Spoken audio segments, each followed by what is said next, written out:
Shalom, Kal Halal Yahweh, Bahasham, Yahushai, Bahasham Hakodash. Double honors to the apostles and elders of Great Millstone, and peace and blessings to the 144,000.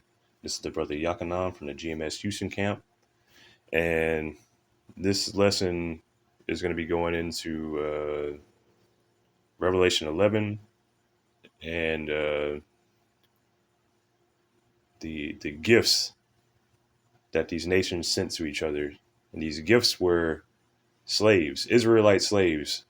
Now, historians and history books and all these other nations will tell you, oh, these were just Africans. Africans sold other Africans into slavery. What does this have to do with us? We didn't do anything wrong. But you did. You took the Israelites, the apple of the Lord's eye, into slavery, and you did whatever you wanted to them. So let me just go ahead and get into this, because in the curses, well, let me just get into this. This is Deuteronomy 28:68. And Yahweh shall bring thee into Egypt again with ships, by the way whereof I spake unto thee. Thou shalt see it no more again, and there ye shall be sold unto your enemies for bondmen and bondwomen, and no man shall buy you. And this land, this Egypt, we're not literally going into Egypt again. Egypt is synonymous with slavery.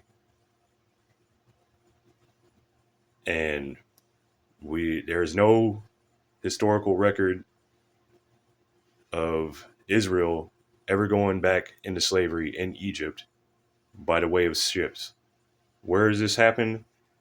Uh, Here in the Americas and around the world during the transatlantic slave trade from the 1500s all the way to about the 1800s,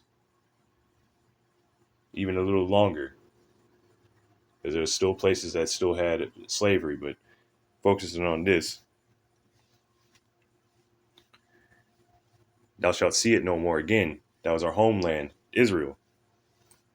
And we were sold unto our enemies. Esau, Edom is your enemy, the so-called white man. Ammon is your enemy, the so-called Japanese. Moab is your enemy, the so-called Chinese. Elam is your enemy, the so-called Indians, Persians. Basically, all these other nations are your enemies. And no man shall buy you, meaning that no man is going to be able to redeem you from this. We're waiting for Yahushua to come redeem us. But let's move on.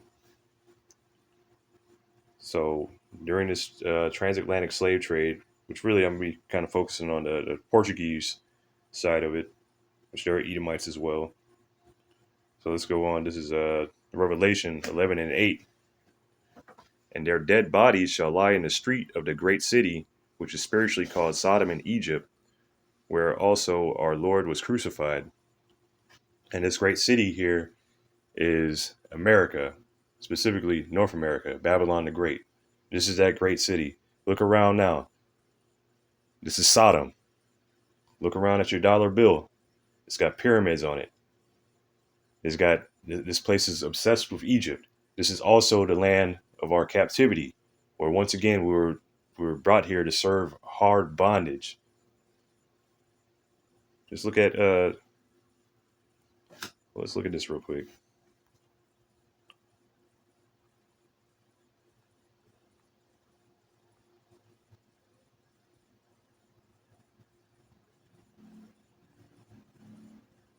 Oh, look at that. But I was looking at images. This is what we're known for here. These things. Slaves. Living in these little houses. Slaves. Working the fields. Making all these buildings. Picking cotton. Building this country up.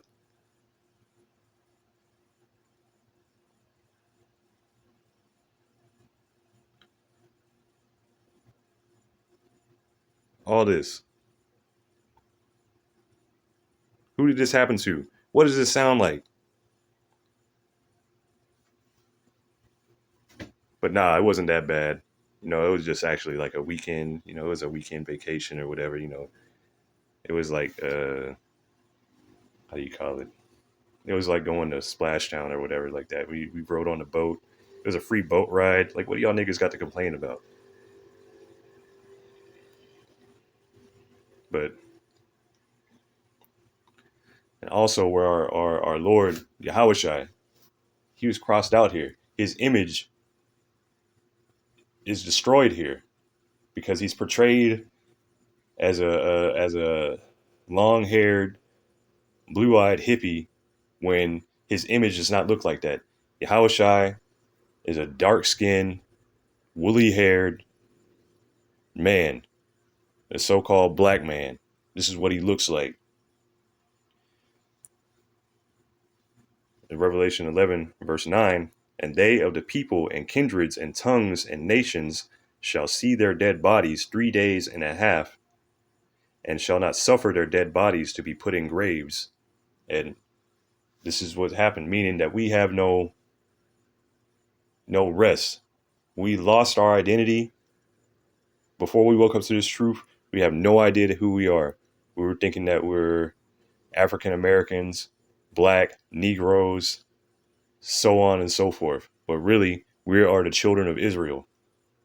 So these other nations knew this, but they knew this and they didn't care to tell us. They don't want to give us any closure. Who gives a fuck about Israel? We got them in captivity. Nobody's going to remember Israel anymore. We're ruling over them. We got the ancient places. Yippee, yippee, kaye, whatever. Woo.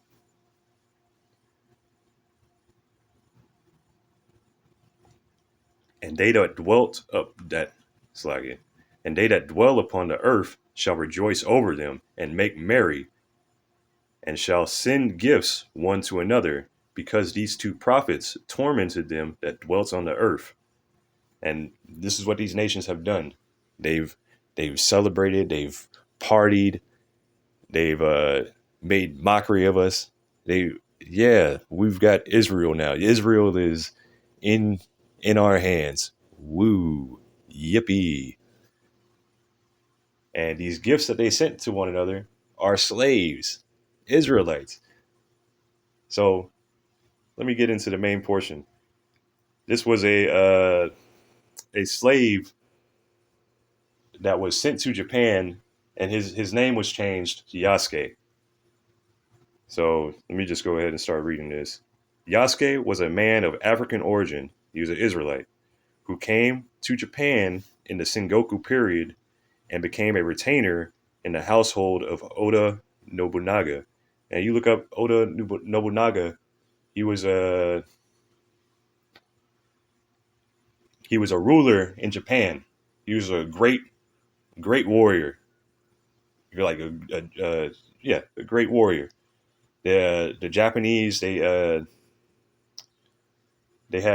have so much stories about him, historical and historical fiction. Like, he's a very famous ruler in Japan. He was employed by the Japanese Sengoku daimyo Oda Nobunaga and served as a kosho, or a page. That's a like an armor bearer, a sword bearer. So he'd go around and carry uh, Nobunaga's swords and whatnot. And what does this remind you of when you read the scriptures? Like, well, for one, like David, because he was he became Saul's armor bearer. Daniel, whenever they were in captivity during the Babylonian captivity, he became what oh, I can't remember, but basically he became one of the people that were under the king, basically like a wise man under the king. Uh, Even with Nehemiah, he became the king's cupbearer, meaning that he was really close to the king. So, looking through the accounts of the scriptures, we can see like, okay, yeah, it's possible. It's possible. I can see Israelites being, even though they're in captivity, they're still close to rulership. He was neither a menial nor indentured servant, but a retainer who was given a stipend by Nobunaga. So once that gift was given, he was no longer a slave, but he worked for him. But you're still a slave. It's like you getting paid. You still a fucking servant. But anyway,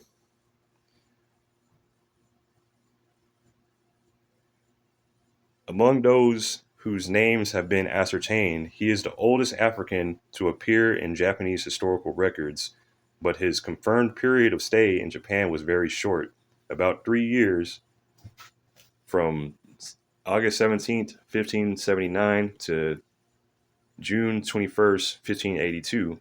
There are only a few historical documents on Yasuke, with fragmentary accounts in letters of the Jesuit missionary Louis Fra.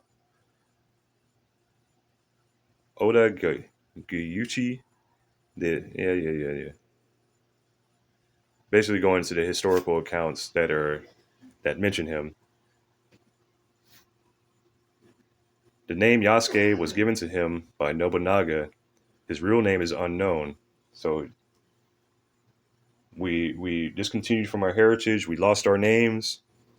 It is unclear what he was called before that. Few details are known about him, including his date of birth, family structure, place of birth, ethnicity, and native language. Why? Because they don't care. You're just a slave. However, there seems to be no doubt that he had African roots, and Louis Fra wrote of Yasuke as Kafre. What is that? Kafir, the ethnic slur to be used of it in reference to black people. Okay, so it's an ethnic slur. So that's another one. We're a proverb and a byword. What do we call it today? Niggers, spooks, wetbacks, all this. So even back then, he was called slurs.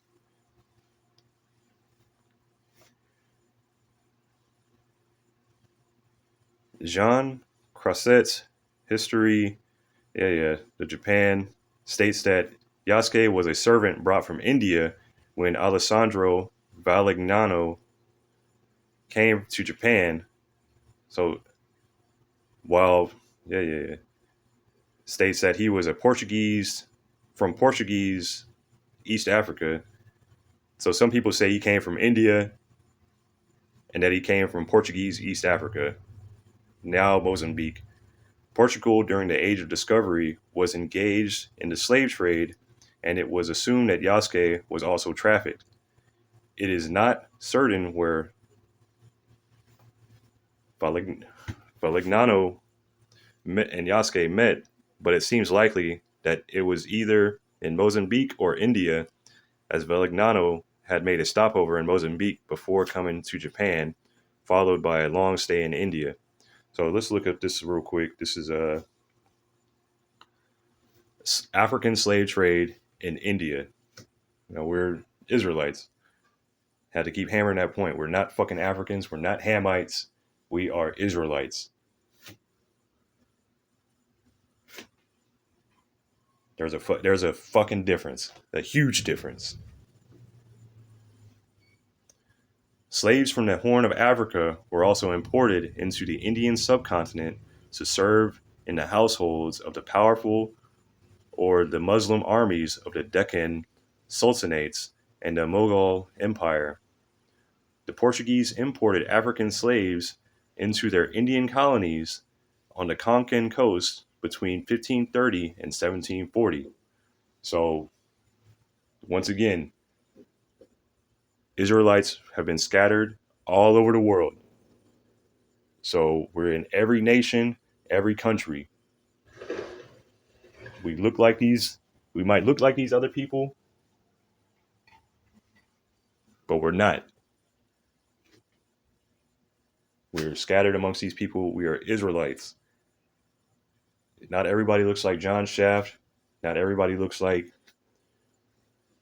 Shaq or whoever dark skinned, whatever. You're going to look like whatever nation you've been scattered in.